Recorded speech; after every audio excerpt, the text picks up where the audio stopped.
Hello बच्चों, welcome back to my channel Edu Colours. आप सबको बहुत स्वागत है। इस वीडियो में आज हम 7th क्लास की हिस्ट्री का चैप्टर 1 पढ़ेंगे। 1000 वर्षों के दौरान हुए परिवर्तनों की पड़ताल। देखिए, बेसिकली बच्चों, इतिहासकारों ने इतिहास को 3 भागों में बांटा है, 3 पार्ट्स में डिवाइड किया है। जो पहला पार्ट है उसे हम, या जो पहला भाग है उसे हम प्राचीन इतिहास बोलते हैं। दूसरे भाग को मध्यकालीन और तीसरे को आधुनिक नाम से हम सब जानते हैं। 6th क्लास में प्राचीन भारत के बारे में या प्राचीन इतिहास के बारे में पढ़ा चुके हैं। 7th क्लास में जो शुरुआत हो रही है वो मध्यकालीन इतिहास से हो रही है, और मध्यकालीन इतिहास का जो टाइम पीरियड है वो तकरीबन 700 से 1750 ईस्वी तक का माना गया है।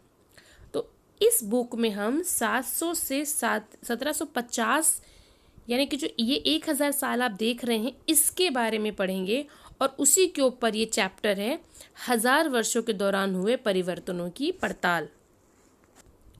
यानी कि इस दौर में जो पूरे इस 1000 साल में जो सोशली यानी सामाजिक रूप से, राजनीतिक रूप से, सांस्कृतिक रूप से और आर्थिक रूप से जो जो चेंजेस हुए हैं, जो बदलाव हुए हैं, उनके बारे में हम इस पूरी किताब में पढ़ेंगे। शुरुआत हम इस चैप्टर से करेंगे कि 1000 सालों में क्या क्या परिवर्तन की शुरुआत हुई। ठीक है बच्चों, आपको बेस समझ में आ गया? तो चलिए अब इस चैप्टर को हम शुरू करते हैं। देखिए, यहाँ पर आप एक मैप देख रहे होंगे।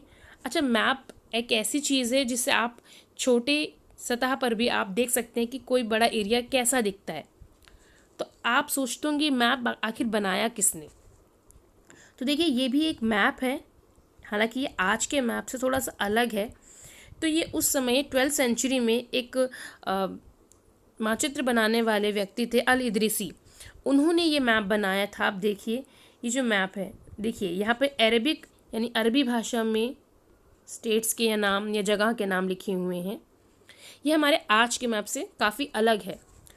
और आप दूसरा मैप देखिए, ये एक फ्रांसीसी मानचित्रकार ने बनाया है। ये देखिए, ये आपको कुछ कुछ आज के मैप जैसा लगेगा। तो ये एक मेजर डिफरेंस है दोनों मैप में। आप देखेंगे कि हाँ, ये मैप जो है आज के मैप से मैच करता है, क्योंकि ये जो मैप है आप देखेंगे यहाँ पर साउथ में श्रीलंका बिल्कुल सही जगह पर है। भारत के दक्षिणी हिस्से से सटा हुआ है श्रीलंका। और आप देखेंगे तो भारत के दक्षिणी हिस्से की जो शेप है वो कुछ इसी तरीके से है। ये देखिए, गुजरात कुछ इसी तरीके से आज का भारत है। लेकिन अगर आप इस वाले मैप में देखेंगे तो आपको ये ऊपर दिखेगा श्रीलंका और ये साउथ इंडिया। तो हमारा जो भारत का नक्शा है वो कुछ अगर इस तरीके से है, तो ये वाला हिस्सा जो है वो यहाँ आता है, लेकिन इस मैप में ये वाला हिस्सा यहाँ आया हुआ है। इसका मतलब ये मैप जो है उल्टा है। ये 12th सेंचुरी का बनाया हुआ मैप है, लेकिन आज के संदर्भ में ये जो जगह दिख रही है हमें, ये उस समय नीचे की साइड थी, यानी भारत के दक्षिणी हिस्से में थी। तो ये वाला जो मैप है ये बिल्कुल सही प्रतीत होता है, और ये वाला जो मैप दिख रहा है आपको, ये बिल्कुल ठीक है आज के संदर्भ के हिसाब से। और जो ये मैप है वो 12th सेंचुरी में 12वीं शताब्दी में बनाया गया था, और ये मैप जो है ये 18वीं शताब्दी में बनाया गया था, तकरीबन उसके 600 साल बाद। देखिए बच्चों, जैसे मैंने आपको बताया कि प्राचीन काल से एक वो समय आता है जब आप मध्यकालीन इतिहास की तरफ बढ़ते हैं, तो उस काल को हम कहते हैं संक्रमण का काल। संक्रमण का काल का मतलब है जब आप एक काल से दूसरे काल की तरफ बढ़ रहे हैं तो उसे हम संक्रमण का काल कहते हैं। और इसी तरीके से जब हम प्राचीन इतिहास से मध्यकालीन इतिहास की तरफ बढ़ रहे हैं तो बहुत से बदलाव हमें देखने को मिलते हैं। तो उन्हीं बदलावों में से एक था लैंग्वेजेस, यानी कि नई और पुरानी भाषाएं। यानी कि आज जो मैं भाषा बोल रही हूँ, क्या मालूम अतीत में उस भाषा या शब्द का मतलब अलग हुआ करता था। हम एक उदाहरण ले लेते हैं, जैसे कि हिंदुस्तान। अब हिंदुस्तान शब्द जो है आज, अगर मैं आज के हिसाब से देखूँ तो हिंदुस्तान का मतलब है उत्तर भारत, दक्षिण भारत, पश्चिमी भारत और पूर्वी भारत, या इसको मिलाकर एक जो राज्य या देश मेरे दिमाग में आता है वो हिंदुस्तान है। लेकिन 13वीं सदी में यानी 13th सेंचुरी के इतिहासकार थे मिनहाज सिराज। इन्होंने हिंदुस्तान शब्द का प्रयोग सिर्फ और सिर्फ पंजाब, हरियाणा और गंगा यमुना का जो बीच का क्षेत्र था सिर्फ उसी के लिए किया, क्योंकि उस समय उनका जो राजा था, सुल्तान था, वो उतने हिस्से में राज करता था, तो उनके लिए हिंदुस्तान वही था। और हिंदुस्तान में दक्षिणी भारत नहीं आता था, क्योंकि उस समय के सुल्तान में, दिल्ली का जो सुल्तान था, उनके हिस्से में दक्षिण भारत नहीं आता था। तो मिनहाजुस सिराज के लिए भी हिंदुस्तान का मतलब सिर्फ उत्तरी भारत ही था। इसके अपोजिट अगर हम देखते हैं तो 16वीं सदी में बाबर जब आए यहाँ पे इंडिया में, बाबर ने हिंदुस्तान शब्द का प्रयोग इसके मैप के हिसाब से नहीं किया कि कैसे कैसे कहाँ तक एरिया फैला हुआ है, बल्कि उन्होंने हिंदुस्तान शब्द का प्रयोग यहाँ की संस्कृति, यहाँ के जानवर, पशु पक्षी, यहाँ के निवासी, उनका कल्चर, उसके लिए उन्होंने हिंदुस्तान शब्द का प्रयोग किया था। और वैसे ही हम देखते हैं 14वीं सदी में एक कवि थे अमीर खुसरो, उन्होंने भी हिंद शब्द का प्रयोग कुछ इसी तरीके से किया था यहाँ के नागरिकों के लिए और यहाँ की संस्कृति के लिए। लेकिन अगर हम उस समय देखें तो उस समय का भारत या हिंदुस्तान राजनीतिक रूप से नहीं लिया हुआ था, बल्कि क्षेत्रीय रूप से, भौगोलिक रूप से, यहाँ के निवासियों की, यहाँ संस्कृतियों की वजह से उसको हिंदुस्तान बोलते थे। लेकिन आज के संदर्भ में हिंदुस्तान शब्द का मतलब हम राजनीति और एक राष्ट्रीय अर्थ से जोड़ लेते हैं। किसी भी शब्द का यूज़ जो हम कर रहे हैं आज, ज़रूरी नहीं है कि वो पहले भी उसी अर्थ में जाना जाता हो। जैसे कि विदेशी शब्द, अब विदेशी शब्द हमारे लिए क्या होता है इस समय, आज के समय, जिसके पास भारतीय नागरिकता ना हो या जो भारतीय नहीं हो। लेकिन मध्य युग में विदेशी का मतलब होता था गांव वालों के लिए वो व्यक्ति जो अनजाना था, जिसे कभी देखा नहीं था, या जिसका समाज या संस्कृति से कोई ताल्लुक नहीं था, तो वो उनके लिए विदेशी कहलाता था, चाहे वो कोई धर्म का हो या ना हो। लेकिन उसी ही गांव में रहने वाला अलग धर्म का व्यक्ति जिसे वो जानते हैं, चाहे उसकी जाति क्यों ना अलग हो, लेकिन वो उनके लिए विदेशी नहीं होता था, वो उनके लिए अपना होता था। लेकिन कोई व्यक्ति जो बाहर से आ रहा है और जो गांव में अलग दिख रहा है, नया दिख रहा है, या जो उनके धर्म से नहीं है, समाज से, संस्कृति से नहीं मिलता जुलता, वो उनके लिए विदेशी हो गया। अब इस काल में प्राचीन काल की तरह अभिलेख या सिक्के उतने इतिहास के स्रोत नहीं थे कि हम इतिहास उससे जान सके। तो इस समय यानी कि जो ये टाइम बदल रहा है, यानी 700 से 1750, इस 1000 सालों में इतिहासकार के लिए स्रोत की जो सामग्री है वो भी बदल गई। तो इस समय क्या सामग्री थी ऐसी जो उनके लिए महत्वपूर्ण दस्तावेज थी ऐसा स्रोत के रूप में? तो इस समय में लिखित सामग्री की जो संख्या थी वो बढ़ गई, काफ़ी बढ़ गई। लोग लिखने लगे, काफ़ी जो सुल्तान थे, बादशाह थे, और उनके दरबार में जो कवि थे, वो राजाओं के बारे में, उनकी विजयों के बारे में ज़्यादातर लिखने लगे। क्योंकि इस काल में हम देखते हैं कागज़ का जो उपयोग था वो बढ़ गया, और कागज़ हालांकि बड़े स्तर पर मिलने लगा। तो इस वजह से धर्म ग्रंथ लिखे गए, शासकों की बातें लिखी गई, उनकी विजय लिखी गई, उनके हिसाब जो भी कर वगैरह वो लेते थे, अदालतों के दस्तावेज, या धनी व्यक्ति के, उनके शासक, जन, मठ या मंदिर के बारे में, ये सारी चीज़ें जो हैं वो इन किताबों में लिखी गई। लेकिन इस टाइम पर कोई प्रिंटिंग प्रेस का आविष्कार तो हुआ नहीं था। तो यहाँ पर कैसे किताबें लिखी जाती थी? तो यहाँ पर जो पांडुलिपि लिखी जाती थी, जो मैंने अपने लास्ट वीडियो में बताई थी, जो हाथ से लिखी जाने वाली किताब होती थी उसे पांडुलिपि कहते थे। लेकिन पांडुलिपि पहले ज़माने में, प्राचीन काल में, पेड़ की छालों पे लिखी जाती थी, लेकिन अब जो है वो कागज़ों पर लिखी जाने लगी। तो यहाँ पर जो इन पांडुलिपियों को लिख रहे हैं उन्हें लिपिक या नकल नवीस कहा जाता था। ये देखिए, ये आपको दिख रहे हैं यहाँ पर, ये लिपिक हैं, और ये किताब देखिए लिख रहे हैं, हाथ से लिख रहे हैं, कागज़ों पर शब्द उकेर रहे हैं। ये देखिए, ये उस समय की भाषा रही होगी, अरबी या फ़ारसी। बेसिकली फ़ारसी जो भाषा है उसका ज़्यादा इस्तेमाल किया जाता था। तो ये लैंग्वेज जो आप देख रहे हैं, अरबी और फ़ारसी, ये उन लोगों के लिए डिफ़िकल्ट है जो इसकी नॉलेज नहीं रखते हैं, लेकिन जो इनके बारे में जानते हैं तो उनके लिए इसको पढ़ना जो है वो काफ़ी हद तक आसान होगा। अच्छा, अब मान लीजिए आप हाथ से काम करते हैं, पेन से कॉपी पे लिख रहे हैं। अगर आप अपनी फ्रेंड की कॉपी से कोई काम, उसको कॉपी कर रहे हैं, नकल कर रहे हैं, तो क्या आप एग्जैक्ट वही लिखते हैं जो आपकी सहेली, आपकी फ्रेंड ने लिखा है, क्योंकि कुछ वर्ड ऐसे होते हैं, शब्द ऐसे होते हैं जो आपकी फ्रेंड ने क्या लिखा है आपको भी समझ में नहीं आता। तो सोचिए उस ज़माने में भी जो लिपिक होते थे, जो लिखते थे, एक किताब से दूसरी किताब, दूसरी से तीसरी किताब, इस तरीके से प्रिंट होती थी किताबें। हालांकि प्रिंटिंग प्रेस नहीं था, हाथ से लिखी जाती थी किताबें। तो जब एक व्यक्ति दूसरी किताब को कॉपी कर रहा है तो उसमें कितनी गलतियां होती होंगी।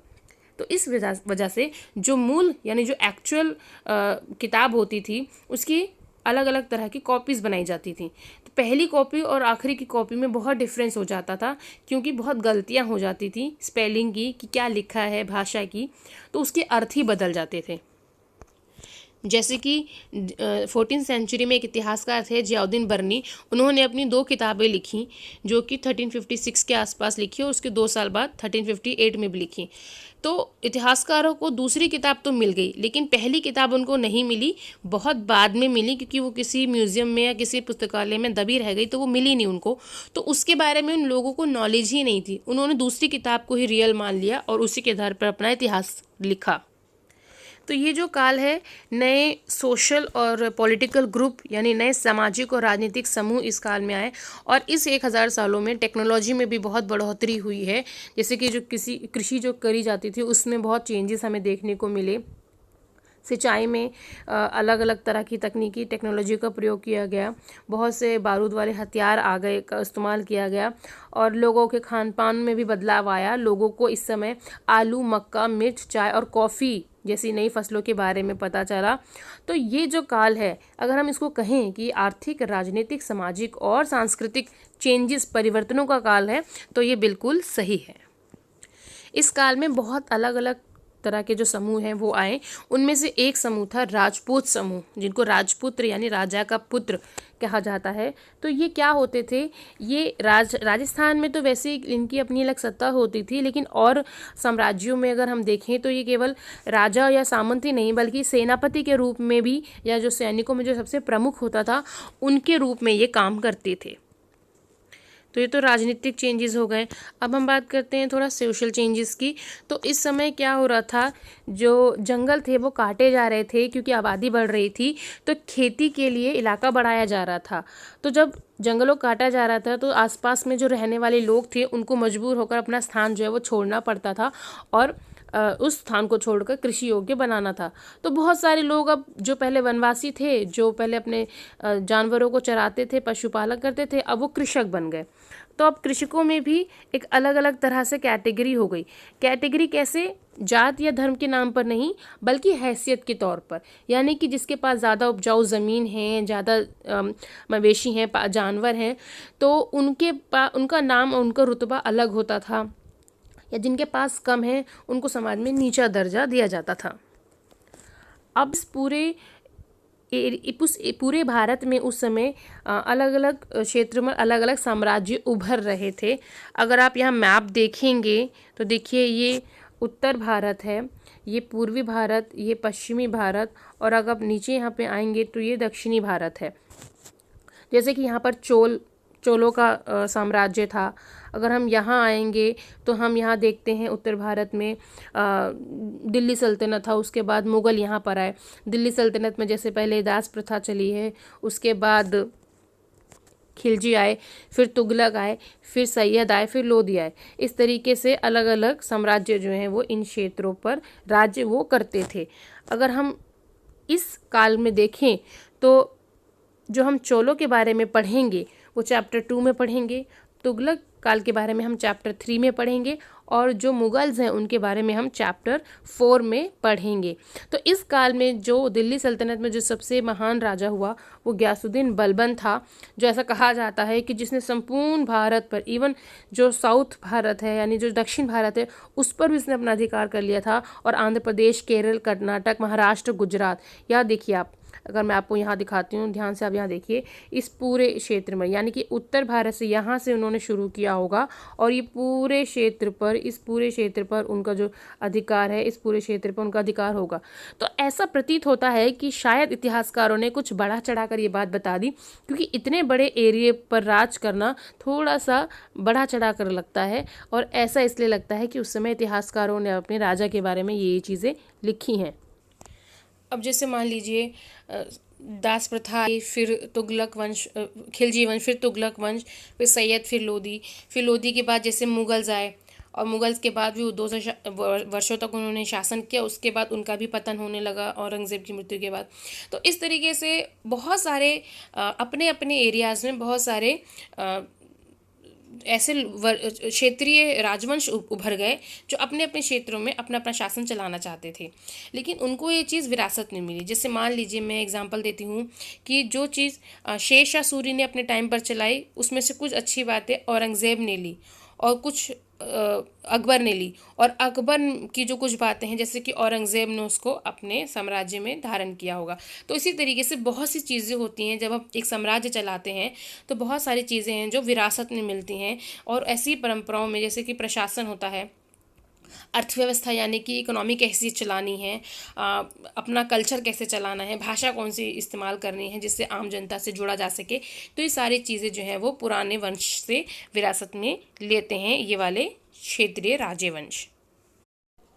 अब हम बात करते हैं पुराने और नए धर्म के बारे में। देखिए, जब हम एक काल से दूसरे काल में जाते हैं तो अलग अलग बदलावों के साथ धर्म में भी बदलाव होता है। तो इस काल में जब हम बात कर रहे थे, तो जो इस समय मुस्लिम धर्म के आने से पहले जो धर्म पहले से विद्यमान था तो वो हिंदू धर्म था। तो हिंदू धर्म में हम सब जानते हैं, प्राचीन काल में जो जिसका दबदबा था समाज में वो ब्राह्मण वर्ग था। तो ब्राह्मण वर्ग जो थे उनका अपना एक अलग दबदबा हुआ करता था, क्योंकि उनके काम क्या होते थे, वो देवी देवताओं की पूजा करते थे और पुरोहितों के रूप में ब्राह्मणों को बहुत महत्व था। तो इस तरीके से वो समाज के संरक्षक के रूप में थे और बहुत आदर उनको दिया जाता था। लेकिन जैसे जैसे आगे समय बढ़ता गया, इस युग में एक अलग से, इस काल में एक अलग सा चेंज देखने को मिला। वो थी भक्ति की अवधारणा, यानी कि जो ईश्वर की कल्पना है या ईश्वर तक पहुँच का जो जरिया है वो सिर्फ कर्मकांड या पूजा पाठ नहीं था। अब भक्त को ये बोला गया कि वो ईश्वर तक अपनी भक्ति से पहुंच सकता है, यानी कि जो सूफी मत है या जो भक्ति आंदोलन चले उनके बारे में बात हो रही है। तो इस तरीके से भक्ति की अवधारणा में बहुत बड़ा चेंजेस हमें देखने को मिलता है। और इस महाद्वीप में हम एक नए धर्म के बारे में जानते हैं। वो नया धर्म है मुस्लिम धर्म, और वो अपना संदेश लेकर यहाँ भारत में आए। वो 7वीं सदी में व्यापारी के रूप में भारत में आए थे और कुरान शरीफ का जो संदेश है वो भारत में जगह जगह पहुंचाना चाहते थे। वो अपना धर्म ग्रंथ मानते थे कुरान शरीफ को, और एक ईश्वर की यानी अल्लाह की सत्ता को स्वीकार करते थे। उनके लिए अल्लाह ही एकमात्र ईश्वर है। उनके अनुसार जिसमें प्रेम है, जिस व्यक्ति में करुणा है या उदारता है, तो वो हर व्यक्ति अल्लाह का बंदा है, चाहे उसकी सामाजिक पृष्ठभूमि यानी कि वो अमीर है, गरीब है, जिस कास्ट का भी है, वो मैटर नहीं करता। तो अगर वो इन सारी चीज़ों की वजह से अगर वो है तो वो अल्लाह का बंदा है। तो इस तरीके से जो मुस्लिम समाज है उन्होंने अपनी धर्म के बारे में व्याख्या की। उसके बाद हम देखते हैं आगे चलकर मुस्लिम समाज में भी थोड़ा सा बदलाव होता है और उसमें भी 2 मत हो जाते हैं। पहला जो मत है जैसे कि शिया है, वो पैगंबर साहब के जो दामाद थे अली, यानी जो चौथे खलीफा थे अली, उनको मुसलमानों का विधि सम्मत एक नेता मानते थे। और जो सुन्नी थे वो सारे खलीफाओं के प्रभुत्व को स्वीकार करते थे। तो इस्लाम धर्म में भी शिया और सुन्नी अलग मत हो गए हैं, और इस तरीके से ये जो इनकी विभिन्न परंपराएं हैं इनमें अंतर देखने को मिलता है, और ये जो चीज़ें पूरे भारत में इस काल में फैली। अच्छा, अब आते हैं इस समय और इतिहास के कालखंडों पर विचार।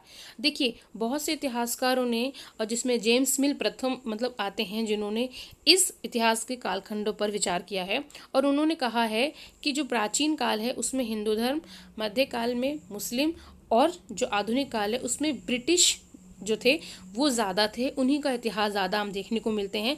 तो उसी तरीके से प्राचीन काल को अगर हिंदू काल कहा जाए, मध्यकाल को मुस्लिम काल और आधुनिक काल को ब्रिटिश काल कहा जाए, तो ये विभाजन उनके अनुसार ठीक है।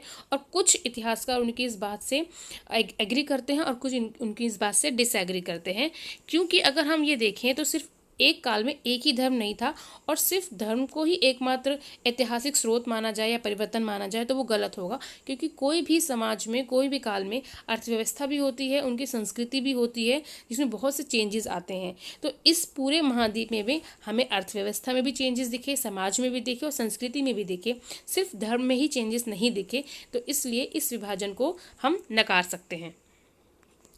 जैसे कि जब हम 6 क्लास का इतिहास पढ़ते हैं तो उसमें हम क्या देखते हैं कि एक व्यक्ति कैसे शिकारी से कृषक बना, फिर उसने अलग अलग तरीके से खेती की, नगर बसाए, फिर उसके बाद छोटे छोटे राज्य बसे, फिर बड़े साम्राज्य बसे, बहुत बड़े बड़े हर्षवर्धन और गुप्त काल, ये सब हम देखते हैं 6 की अतीत में। तो ये सारी चीज़ें हम प्राचीन काल में देखते हैं। जब हम मध्यकालीन इतिहास में आते हैं तो हम यहाँ पर अलग इतिहास देखते हैं। तो हम यहाँ पर क्या देखते हैं, यहाँ पर हम कृषक समाजों का विस्तार देखते हैं, अलग अलग क्षेत्रीय राज्यों का उदय हो रहा है, अलग अलग संगठनों का उदय हो रहा है, अलग अलग जो वनवासी हैं उनके विचार अलग हैं, हिंदू धर्म के बारे में हम पढ़ रहे हैं, इस्लाम एक नया धर्म आ जाता है। और ऐसे ज़रूर कुछ ना कुछ कारण रहे होंगे कि यूरोप से व्यापारियों का भी आगमन हो रहा है। तो हम ये सारी चीज़ें मध्यकालीन इतिहास में पढ़ते हैं। तो प्राचीन काल में जो इतिहास हमने पढ़ा उससे काफ़ी अलग है मध्यकालीन इतिहास। और जो 1000 साल हैं ये वैसे ही भी अलग बदलाव होते हैं, क्योंकि अगर हम ये कहें कि जो 16वीं शताब्दी था या 18वीं शताब्दी था, अगर हम उसको ये कहें कि वो 8वीं और 11वीं शताब्दी जैसा ही था तो ये गलत होगा, क्योंकि ये उससे बहुत अलग था। हम मध्यकाल की तुलना प्राचीन काल से या मध्यकाल की तुलना आधुनिक काल से नहीं कर सकते, क्योंकि जो चीज़ें मध्यकाल में आई वो प्राचीन काल में नहीं थी, या जो चीज़ें आधुनिक काल में आई वो मध्यकाल में नहीं थी। तो बहुत से चेंजेस होते हैं, परिवर्तन होते हैं। तो इस वजह से हम एक काल को दूसरे काल से के जैसा ही नहीं बोल सकते। मध्यकाल में हम सब जानते हैं कि बहुत अर्थव्यवस्था में बहुत समृद्ध चेंजेस आए थे। अर्थव्यवस्था इस काल में बहुत बढ़ गई थी और वही वजह थी कि जो यूरोप की व्यापारिक कंपनियां थी, जैसे ईस्ट इंडिया कंपनी थी या पुर्तगाल की कंपनी थी या फ्रांस की कंपनी थी, तो इन्होंने उसी आकर्षण की वजह से वो भारत की तरफ आकर्षित हुए कि यहाँ पर अर्थव्यवस्था अच्छी है, यहाँ पर व्यापार अच्छा हो सकता है, और उसी वजह से वो भारत की तरफ व्यापार करने के लिए आए। और एक अलग जो इतिहास है फिर वो हम आधुनिक काल का जो नया युग आता है वो आधुनिक काल का युग आता है इन यूरोप की व्यापारिक कंपनियों के आ जाने से। तो कहीं ना कहीं मध्यकाल से संक्रमण जब बढ़ता है आधुनिक काल की तरफ तो बदलाव साफ नज़र आते हैं। और इस तरीके से यहाँ पर ये चैप्टर ख़त्म होता है। सरल भाषा में मैंने आपको समझाया है। आई होप मुझे लगता है कि आपको ये वीडियो अच्छा लगेगा, समझ में आया होगा। अगर आपको मेरा ये वीडियो अच्छा लगता है तो please like, comment and share. नए व्यूवर्स मेरे चैनल को सब्सक्राइब करें, साथ में लगे बेल आइकन को भी प्रेस कर दें। Thank you so much.